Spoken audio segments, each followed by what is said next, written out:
உலகெங்கும் உள்ள ரெட்ரோ ஆன்மீகம் நேர்களுக்கு வணக்கம். நான் உங்க வித்யா கார்த்திக்.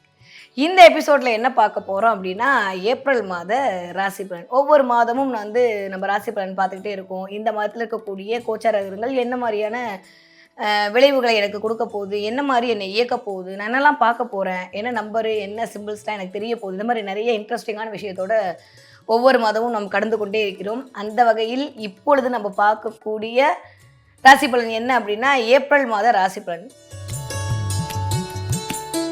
முதல்ல ஏப்ரல் மாதத்துல கிரகங்கள்லாம் எங்கெங்க இருக்கு அப்படின்னு சொல்லி பிளானட்டரி பொசிஷன் பார்த்தோம் அப்படின்னா, செமையா இருக்கு. அப்ப ஏப்ரல் மாசம் பிளானட்டரி பொசிஷன் எப்படி இருக்க போகுது அப்படின்னா, சூரியன் சனியோட இருந்த கும்பராசி அதை தாண்டி இந்த தடவை என்ன பண்ண போறாரு அப்படின்னா, ஏப்ரல் மாசத்துல கிட்டத்தட்ட ஒரு 5 கிரகங்களுடைய சேர்க்கை. 10வது சந்திரனோட டிரான்சிட் தப்பிச்சிட்டார் சந்திரன். அது வரைக்கும் கொஞ்சம் ஒட்டிட்டு இருந்தாரு. அவரும் அப்படியே தப்பிச்சு ரோகிணியை கிராஸ் பண்ணி ஆரம்பிக்கிறார் இந்த தடவை.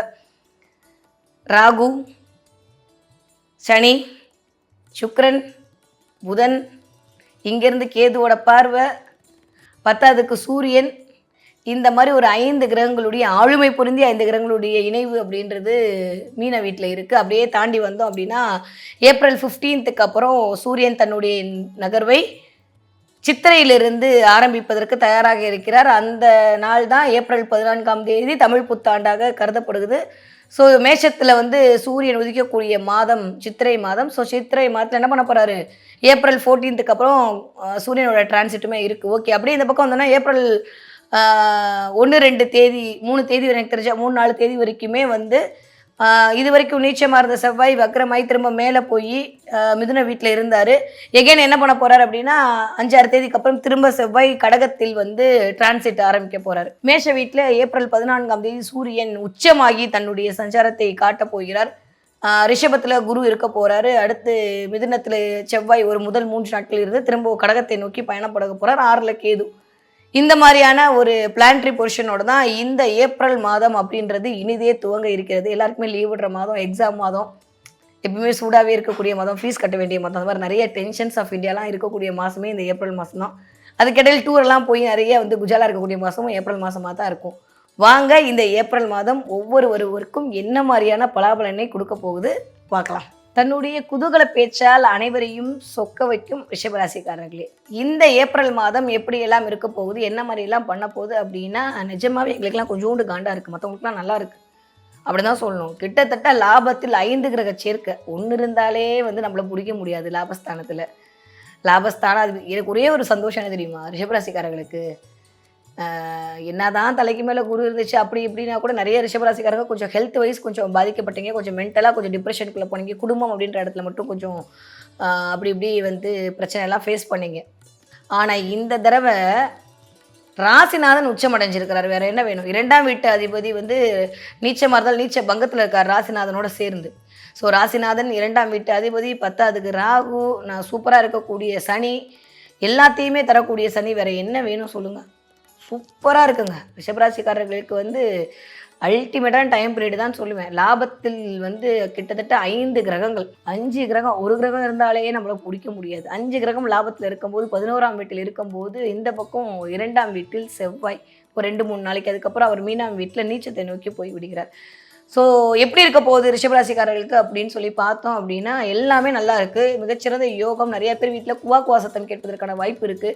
இது வரைக்கும் குழந்தை பிறக்கலன்னு சொன்னீங்கன்னா, ரிஷபராசிக்காரர்கள் குழந்தை பிறப்பதற்கான முகாந்திரங்கள்லாம் தெரிய போகுது. மிகச்சிறந்த மருத்துவம் கிடைக்க போகிறது.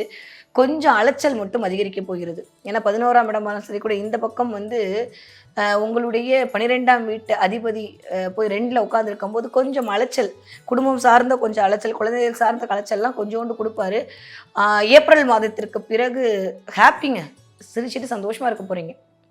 ரிஷபராசிக்காரர்களை பொறுத்த வரைக்கும் இந்த ஏப்ரல் மாதம் அப்படின்றது ரொம்ப ரொம்ப சந்தோஷமாக பூரிப்பாக சொந்த பந்தங்களோடு இருக்கக்கூடிய மாதமாகத்தான் இருக்குது. நிறைய பேருக்கு எங்கேயாவது போயிட்டு வருவோமா, வெளில ஊருக்கு போய்டுவோமா, ரெசார்ட்டுக்கு போவோமா அப்படின்ற மாதிரி இருக்க போது நிறைய இணக்கங்கள் கிடைக்க போகிறது.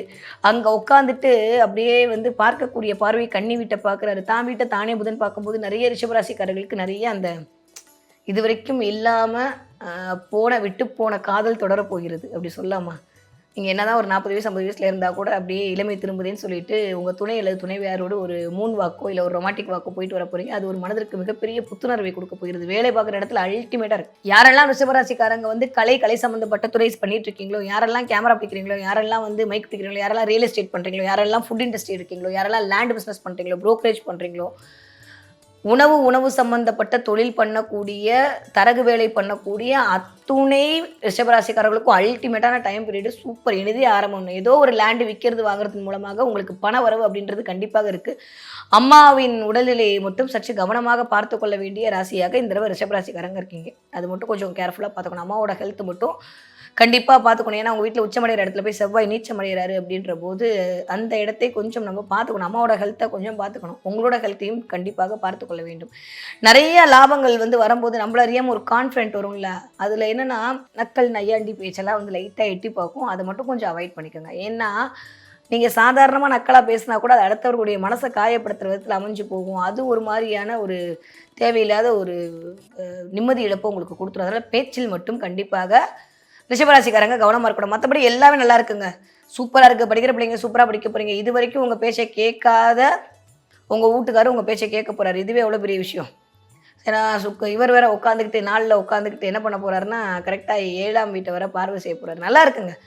ரிஷபராசி பெண்களுக்கு அல்டிமேட்டாக இருக்குது. நான் அப்படி தான் சொல்லுவேன். இது வரைக்கும் உங்களை வந்து கவனிக்காத கணவன்மார்கள் உங்களை வந்து கவனிக்க போகிறார். உங்கள் வார்த்தைக்கு மதிப்பளிக்க போகிறார். இது வரைக்கும் துணை அல்லது துணைவியார் இடத்தில் கொஞ்சம் கோவத்தாவங்கள்லாம் பட்டுட்டு இருந்த ரிஷபராசிக்காரர்களுக்கு எல்லாமே மறைஞ்சு சந்தோஷமும் சௌபாகியமும் சகலமும் கிடைக்க போகிறது. நான் அப்படி தான் ஒரே வார்த்தை சொல்லுவேன். எல்லாமே கிடைக்க போகுது. கவலைப்படுற மாதிரி ஒன்றுமே இல்லை. ஹெல்த்தில் மட்டும் கொஞ்சம் கவனம், போயிட்டு வர வண்டி வாகனங்களில் கவனம். அடுத்து மே மாதத்துக்கு அப்புறம் கொஞ்சம் மே மாத பலனில் நான் அதை சொல்கிறேன். இப்போதைக்கு மே மாதம் வரைக்கும் நல்லா தான் இருக்குது. லாபத்தில் 5 கிரகங்கள் இருக்குது. திரும்ப இந்த மாதிரிலாம் அமையுமான்னு பார்த்தா ஒரு 30 வருஷம் ஆகும். அதனால் திரும்ப இந்த மாதிரி அமையறதுக்கெலாம் வாய்ப்பு ரொம்ப ரொம்ப ரேர்.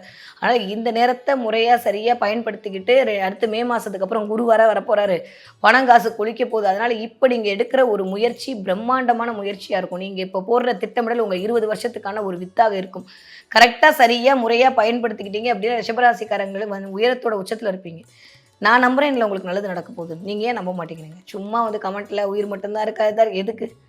யாரோ ஒத்தி நானே நீங்கள் உங்கள் ரிஷபராசிக்காரங்க நம்ப இருப்பீங்க, மிதுனராசிக்காரங்க நல்லா இருப்பீங்க, நான் நம்புகிறேன். நீங்கள் ஏன் அதை நம்ப மாட்டேங்கிறீங்க? எப்பயுமே பாசிட்டிவாக திங்க் பண்ணுங்கள். கண்டிப்பாக நான் என்ன வேணால் நீங்கள் சொல்லுங்கள். சட்டம் கடமையை செய்கிறதோ இல்லையோ கட்டம் கடமையை கண்டிப்பாக செய்யும். 11 இடத்துல லாபத்தில் உட்காந்து இத்தனை கிரகம் உட்காந்துருக்கும் போது அதுவும் வந்து ரொம்ப சிம்பிளான ஒரு விஷயம் சொல்கிறேன். நீங்கள் புரிஞ்சுக்கோங்க. நீங்கள் என்ன தான் இருந்தாலும் இந்த இடத்துல நீங்கள் எடுத்தோடனே ஒரு பூஸ்டப் கொடுக்கணுன்றதுக்காண்டி சொல்கிறேன். ஒரு ரியாலிட்டியை சொல்கிறேன். இப்போ நான் என் ஃப்ரெண்ட்ஸோட இருக்கேன்னு வச்சுக்கோங்களேன். நீங்களே இருக்கீங்க. உங்கள் ஃப்ரெண்ட்ஸோட இருக்கும்போது எப்படி இருப்பீங்க? உங்களோட இயல்பில் இருப்பீங்க, யதார்த்தமாக இருப்பீங்க. எந்த போலியும் தேவைப்படாது, எந்த முகப்பூச்சும் போட வேண்டாம். கரெக்டு தானே? அப்போது இந்த தடவை ராசிநாதன் கிட்டத்தட்ட அவங்களுடைய நட்பு வட்டத்துக்குள் இருக்க போகிறாரு. சனியோட இருக்க போகிறாரு, ராகுவோட இருக்க போகிறாரு, சுக்கரன் வந்து உச்சமாகி உட்காந்து அப்படியே புதன் வீட்டை தானே பார்க்க போகிறாரு. வேற லெவலில் இருக்குங்க. ரொம்ப கம்ஃபர்ட் ஜோனில் இருக்கக்கூடிய ஒரு காலகட்டத்தில் வந்துட்டு முறையாக சரியாக பயன்படுத்திக்கணும். அதே தாண்டி ஏப்ரல் மாதம் வந்து 15 தேதிக்கு பிறகு சூரியன் என்ன பண்ண போகிறார் அப்படின்னா உச்சமடைய போகிறார். ஸோ 6ஆம் வீட்டு அதிபதி உச்சமடைய போகிறார். இது நல்லதா அப்படின்னா கொஞ்சம் ஹெல்த் மட்டும் பார்த்துக்கணும். வார்த்தையை மட்டும் சுடுசொல் பேசாமல் பார்த்துக்கோங்க. நான் அப்படின்ற ஒரு ஆளுமையோ இல்லைன்னா அப்படின்ற ஒரு தலகணமோ எட்டி பார்க்காம தயவு செஞ்சு ரிஷபராசிக்காரங்க பார்த்துக்கோங்க. கொஞ்சம் கடன் வாங்கும்போது பேங்க் லோனு டாக்குமெண்ட்டு கவர்மெண்ட் சம்மந்தப்பட்ட விஷயத்தில் கொஞ்சம் கேர்ஃபுல்லாக ஹேண்டில் பண்ணுங்கள். ஆவணங்களை பத்திரமாக வைத்துக் கொள்ளுங்கள். ஜெராக்ஸ் கடைக்கு போயிட்டு ஆதார் கார்டை தாவடி விட்டு திரும்ப போய் அவர்கிட்ட போய் தேட வைக்கிற மாதிரி நிலைமையெல்லாம் ஏற்படும். அதனால் ஆவணங்களை கொஞ்சம் பத்திரமாக வைத்துக்கொள்ள வேண்டிய காலகட்டமாகத்தான் ரிஷபராசிக்காரர்களுக்கு இருக்குது. எல்லாமே நல்லா இருக்குங்க. தொட்டதெல்லாம் தொடங்கக்கூடிய மாதமாகத்தான் இருக்குது. கெடுதல் பலன்லாம் ஒன்றும் ரிஷபராசிக்காரங்களுக்குலாம் நல்ல காலம் ஆரம்பித்து 2-3 மாதம் ஆயிடுச்சு. எனக்கு தெரிஞ்சு அடுத்த 10 மாதம்லாம் நீங்கள் ராசி பலனே பார்க்கணும். சும்மா ஏதாவது ஒரு ரெஃபரன்ஸ்க்கு வேணால் வந்து பார்த்துட்டு போங்களே தவிர மற்றபடி சூப்பராக இருக்குது. ரிஷபராசிக்காரங்களுக்கு எல்லா கிரகமும் உங்களை முன்னேற்றுவதற்காகத்தான் தயாராக இருக்கிறது. இந்த மாதிரியான அமைப்பு கிடைக்கிறது அப்படின்றது ரொம்ப ரேர். இது வரைக்கும் ஏதாவது ஒரு பிடிச்சி முன்னேறிட மாட்டோமான்னு தவிக்கக்கூடிய அத்துணை ரிஷபராசிக்காரர்களுக்கும் இந்தான்னு பிரபஞ்சம் கொடுக்குது. சரியாக முறையாக நீங்கள் பயன்படுத்திக்கோங்க. நீங்கள் பயன்படுத்திக்காமல் வந்து கூரையை பிடிச்சிட்டு கடவுள் கொடுத்தனா கூட கூரையில் ஓட்ட இருக்கணுங்க. அப்போ தான் கடவுள் கொடுப்பார். எதுவுமே பண்ணாமல் உட்காந்துட்டு எதுவுமே இல்லைன்னுலாம் சொல்லாதீங்க. ரிஷபராசிக்காரங்களுக்கு அல்டிமேட்டாக இருக்குது, சூப்பராக இருக்குது. குழந்தைகள் மூலமாக பெருமை, சொந்த பந்தத்தின் மூலமாக பெருமை, உறவுகள் மத்தியில் ஒரு பெயர் புகழ் அந்தஸ்து கௌரவம் கிடைத்தல், நிறைய சத்ரு சம்ஹார நாசம், நிறைய பேர் கேவலப்படுத்துறவங்களா அவங்க முன்னாடி எந்திரிச்சு வருது. பேங்க் லோனில் கவனம், அதாவது அரசு சம்மந்தப்பட்ட இதில் மட்டும் கவனம். வண்டி வாங்கல போகும்போது ஹெல்மெட்லாம் போட்டு போங்க. இல்லை அப்படின்னா லைட்டாக ஃபைன் கட்டுற மாதிரியான சூழல்லாம் வந்து ரிஷபராசிக்காரங்களுக்கு ஏற்பட்டு விடும். இந்த தடவை அதில் மட்டும் கவனம். பெண்களாக இருந்தால் 2 வீலரில் போகும்போது கொஞ்சம் பார்த்து பத்திரமா போயிட்டு வாங்க. மற்றபடி எல்லாமே நல்லா இருக்குது. நல்லா ஊர் சுற்றுறது, நல்லா சாப்பிட்றது, நல்லா ஹோட்டலுக்கு போகிறது எல்லாம் நல்லா இருக்குது. வயிறு சம்மந்தப்பட்ட இடம் கவனம். சாப்பாட்டில் மட்டும் கவனமாக இருக்க வேண்டிய ரிஷபராசிக்காரர். ரோடு கடையெல்லாம் எதுவும் சாப்பிடாதீங்க. உடம்பை பார்த்துக்கோங்க, வயிற்றை பார்த்துக்கோங்க. இதுவே ரிஷபராசிக்காரர்களுக்கு மிகச்சிறந்த யோகத்தை கொண்டு வந்து சேர்க்கக்கூடிய காலம். ஏன்னா குரு உங்கள் வீட்டில் ராசிநாதன் வீட்டில் குரு பரிவர்த்தனை யோகத்தில் வேற இருக்கீங்க. அதனால் கொஞ்சம் வாக்கு அப்படின்ற இடத்துலையும் நீங்களும் யாருக்கும் எந்த கேரண்டி ஷூரண்ட்டி போடாதீங்க. யாரோட கேரண்டி ஷூரண்ட்டியும் நீங்கள் வாங்கிக்காதீங்க. அதுவுமே உங்களுக்கு பஞ்சாயத்தில் கொண்டு போய் விடும். அதனால கவனமாக ஹேண்டில் பண்ணுங்கள். ஏன்னா 6ஆம் இடம்ன்றதா குணரோக சத்ரு. அங்கே வந்து சூரியன் உட்காந்துருக்கும் போது 6ஆம் இடத்தை அதிபதி உச்சமடையும் போது கொஞ்சம் தேவையில்லாமல் ஹீட் பபிள்ஸை க்ரியேட் பண்ணி விடுறது, இந்த அங்கங்கே வேனை கட்டி விடுறது, வாயில் லைட்டாக கொப்பளம் வர்றது, அதெல்லாம் பண்ணுவார். அதனால் அதில் கொஞ்சம் கவனமாக இருக்கணும். வேலை செய்யும்போது கூட செவ்வாய் அப்படின்னு சொல்லக்கூடிய 12ஆம் வீட்டு அதிபதி முதல் 2-3 நாட்கள் பெண்கள் காய்கறிலாம் கட் பண்ணும்போது கவனமாக இருங்க. அது மற்றபடி வேறு ஒன்றும் இல்லை, பெருசாக ஒன்றும் சொல்கிற மாதிரிலாம் ஒன்றுமே இல்லைங்க. நல்லா இருக்குங்க, சூப்பராக இருக்குது. சரி, எந்த வழிபாடு எனக்கு ஆகச்சிறந்த முன்னேற்றத்தை இந்த மாதம் கொண்டு வந்து சேர்க்கும்னா ஸ்ரீரங்க பெருமாள் வழிபாடு உங்களுக்கு ஆகச்சிறந்த முன்னேற்றத்தை கொண்டு வந்து தரக்கூடிய மாதமாகத்தான் இருக்குது. நிறைய ஏஞ்சல் நம்பர் பார்க்க போகிறீங்க, நிறைய யூனிவர்ஸ் பிளெஸிங் பார்க்க போகிறீங்க, நிறைய வானவில் பார்க்க போகிறீங்க. பார்த்தா எனக்கு கமெண்ட்டில் சொல்லுங்கள். நிறைய வானவில் பார்க்குறதுக்கான நேரம். எங்கே மேடம் மழையே பேரில் சித்திரை மாதம் வெயில் அடிக்குது, நான் எங்கே வானவில்ல பார்க்குறது அப்படின்னா யூடியூப்பை திறந்தால் பார்ப்பீங்க. கலர்ஃபுல்லாக பார்க்க போகிறீங்க. இந்த தடவை கண்ணுக்கு குளிர்ச்சியாக இருக்க போகிறது. ரொம்ப நல்லா இருக்குங்க. நிறையா வந்து ஆஷ் கலரை பயன்படுத்துங்க. நிறையா வந்து ஆஃப் ஒயிட் கலரை பயன்படுத்துங்க. அதாவது சில்வர் கலர்னு சொல்லுவாங்களா அது.